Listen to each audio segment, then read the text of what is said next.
Assalamu alaikum, dear students. Today we discuss how to solve the tie in high jump or pole vault jump. I am your tutor Muhammad Zahid Mahmood, subject specialist physical education and sports sciences. कि high jump और pole vault jump में tie को कैसे solve करते हैं।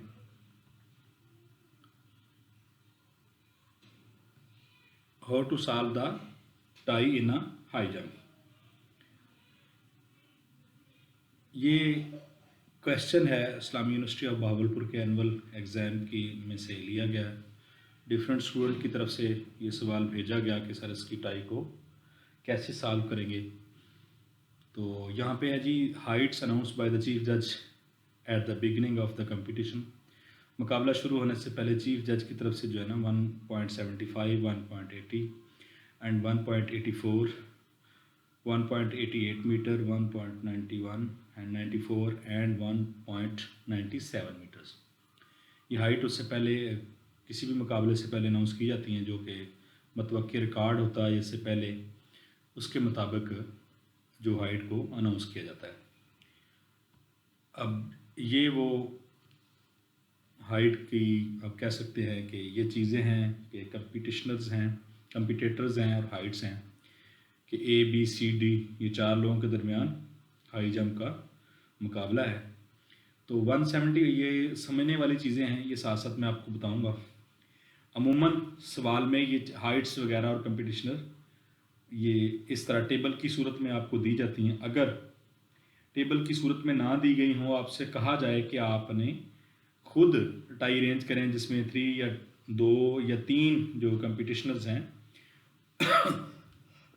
उनके दरमियान tie हो, तो फिर आपने खुद बनाना है। ये इस बात का ख्याल रखना है कि हाई जंप में 2 सेंटीमीटर से ज़्यादा या कम आपने इजाफा नहीं करना, और पोल वाल्ट में 5 सेंटीमीटर से कम या ज़्यादा इजाफा या कमी नहीं करनी। यानी कि इसमें असूल ये है कि हाई जंप में अब जब भी बार को ऊंचा करेंगे तो 2 सेंटीमीटर से ज़्यादा नहीं करेंगे। लेकिन जंप ऑफ जो एंड पे है उसमें सिचुएशन और होती है, उसके बारे में मैं आपको नेक्स्ट स्लाइड में बताऊंगा। यहाँ पे ये समझने वाली बात है कि 188 तक जो है ना वो तमाम लोगों ने जंप किया है। अब ये 0 जो लिखा हुआ है, और सॉरी O लिखा हुआ है, O मीन्स ये नेक्स्ट स्लाइड में है, O is equal to clear jump, जिसमें आपने उस हाइट पे जंप क्लियर कर लिया, वो उसको शो करता है। X जो है आपके फेलियर को शो करता है, और डैश का जो निशान है, माइनस का निशान है, ये इसमें है कि आपने ये जंप नहीं किया बल्कि पास किया है, और इसको P से भी ज़ाहिर किया जा सकता है। अब अगर हाई जंप में टाई आ जाती है तो हम इसके 3 स्टेप्स हैं जिनको हम फॉलो करेंगे उस टाई को सॉल्व करने के लिए। We follow the 3 rules to solve the tie in high jumps. First है जी, हम सेकंड बेस्ट परफॉर्मेंस देखेंगे। दूसरा इसका है कि हम उनके फेलियर को देखेंगे, जिसके फेलियर कम होंगे वो जीत जाएगा। तीसरा है जंप ऑफ का तरीका, कि हम उनके खिलाड़ियों के दरमियान जंप ऑफ करवाएंगे। अब चलते हैं जी फर्स्ट हिस्से की तरफ। First step, second best performance. In second best performance no competitor to beat to each other, no we move to the second step. अब यहाँ आ जाएं इस टेबल पे, ये जहाँ पे कर्सर है, सेकंड बेस्ट यानी 188 पर तो सब लोगों ने जंप किया है, 199 में 91 पे किसी का जंप नहीं हुआ।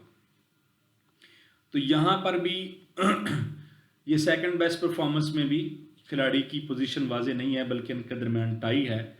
तो हम फिर नेक्स्ट अगले स्टेप पर जाएंगे, वो है second step. In second step we conduct count the failure of the competitions. Second step में हम उनके फेलियर्स देखेंगे, किस किस की कितनी नाकामियां हैं। अब ABC की 3 नाकामियां हैं, और ABC की 2 नाकामियां हैं, और D की 3 नाकामियां हैं। तो यहाँ D तो मुकाबले से आउट हो गया, यहाँ A और B और C के दरमियान जो है वो मुकाबला अभी भी बराबर है। In second step 3 competitors ABCD are 2 failures, then we follow the third step. अब हम आखिरी जो स्टेप है उसकी तरफ चलेंगे, वो है जंप ऑफ।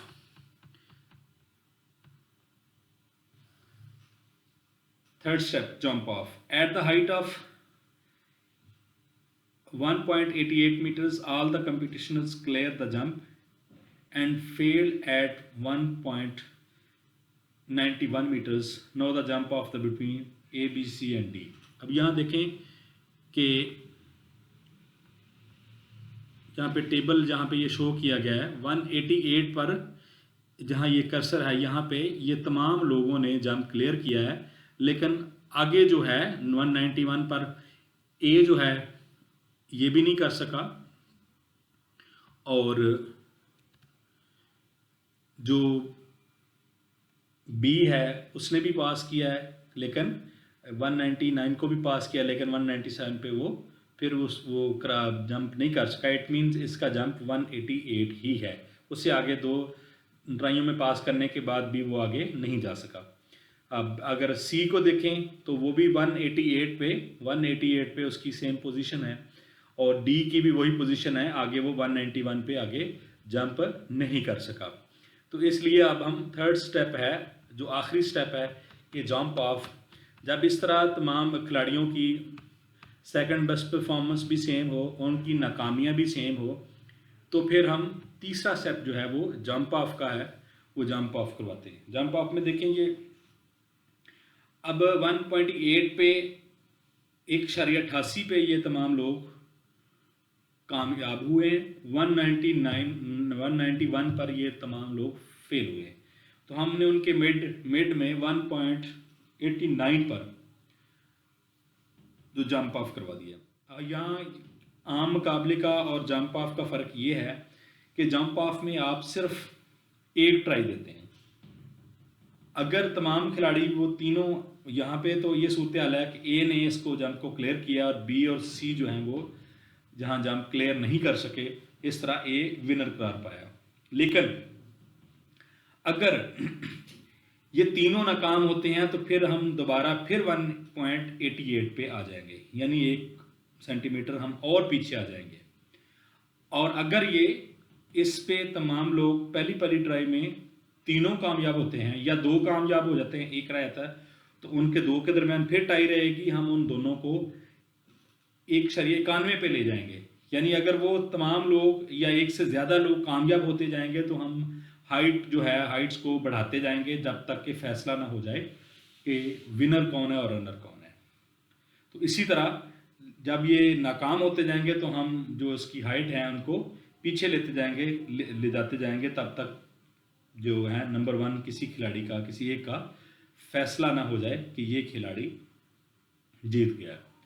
बस यहाँ यही बात ज़्यादा समझने वाली थी कि एक तो है कि जहाँ पे 3 स्टेप में हम इसको हल करेंगे। फर्स्ट में सेकंड बेस्ट परफॉर्मेंस देखेंगे हम, अगले स्टेप में हम देखेंगे कि फेलियर देखेंगे। अगर सेकंड बेस्ट परफॉर्मेंस में टाई सवाल हो जाती है, अमूमन ग्राउंड पे तो ऐसा हो सकता है, लेकिन इम्तिहान में कोशिश यही की जाती है, जो सवाल आता है उसमें सेकंड बेस्ट परफॉर्मेंस और फेलियर में वो हल होने वाला सवाल नहीं होता, ताकि जो बच्चे हैं, स्टूडेंट हैं, वो समझ सकें कि आखिरी मरले तक हमें कभी प्रैक्टिकल वर्क में जाना पड़े तो फिर वो कैसे हमने टाई को सॉल्व करना है।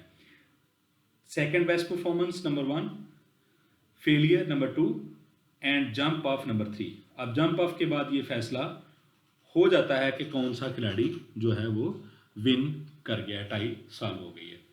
तो आज का ये हमारा बड़ा मुख्तसर सा टॉपिक था जो इख्तिताम पजीर हुआ। इंशाअल्लाह नेक्स्ट किसी और टॉपिक के साथ आपकी खिदमत में हाज़िर होऊंगा। अस्सलाम वालेकुम।